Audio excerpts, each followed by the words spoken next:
दोस्तों आज हम आपको कुछ ऐसे अमेजिंग फैक्ट बताने वाले हैं जो आप शायद ही जानते होंगे। नंबर 1 दोस्तों, इजराइल में खेती करने लायक जमीन की कमी होने के कारण वहाँ पर वर्टिकल फार्मिंग की जाती है, जिसके अंतर्गत वहाँ पर गेहूं और धान के साथ साथ सब्जियां भी दीवारों पर उगाई जाती है। नंबर 2 दोस्तों, यदि किसी व्यक्ति के घर पर कोई सैटेलाइट गिरता है तो अंतरिक्ष के कानून के मुताबिक उस देश की सरकार उस व्यक्ति को 74 करोड़ रुपए का मुआवजा देगी। नंबर 3 दोस्तों, आपको ये जानकर हैरानी होगी कि एक मीडियम साइज के बादल का वजन करीबन 80। धरती पर जीवन जीने के लिए ऑक्सीजन की जरूरत होती है और धरती पर ऑक्सीजन की प्राप्ति हमें पेड़ पौधों से होती है, जिनमें जंगलों की अहम भूमिका है। दुनिया के सबसे घने और बड़े जंगलों में शुमार अमेज़न के जंगल दक्षिणी अमेरिका महाद्वीप में फैले वर्षावन है। अमेज़न के जंगल से हमें करीब 20% ऑक्सीजन मिलती है, इसलिए इसे धरती का फेफड़ा कहते हैं। धरती पर मौजूद पेड़ पौधों से हमें ऑक्सीजन का सबसे बड़ा भाग हमें अमेज़न के जंगलों से मिलता है। ये जंगल अधिक मात्रा में कार्बन डाइऑक्साइड को सोखते हैं और सांस लेने के लिए ऑक्सीजन देते हैं। अमेज़न के जंगल के बीचों बीच में अमेज़न नदी गुजरती है, जिसे अमेज़न जंगल की ऑक्सीजन कहा जाता है।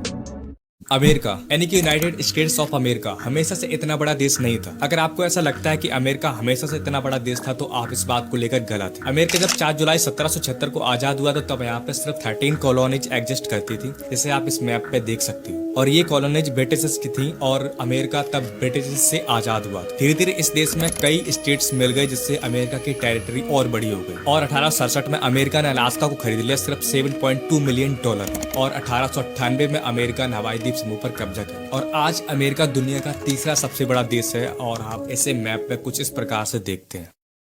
दोस्तों, आप बात बात में ओके तो बोलते ही होंगे, पर क्या आप जानते हैं ओके शब्द की खोज 1839 में हुई थी, जब एक न्यूज़पेपर ने मजाक में ऑल कलेक्ट को ओके लिख दिया था। दरअसल दोस्तों, उस समय गलत स्पेलिंग लिखने का फैशन था और लोग ऑल कलेक्ट की जगह ऑल कलेक्ट लिख रहे थे।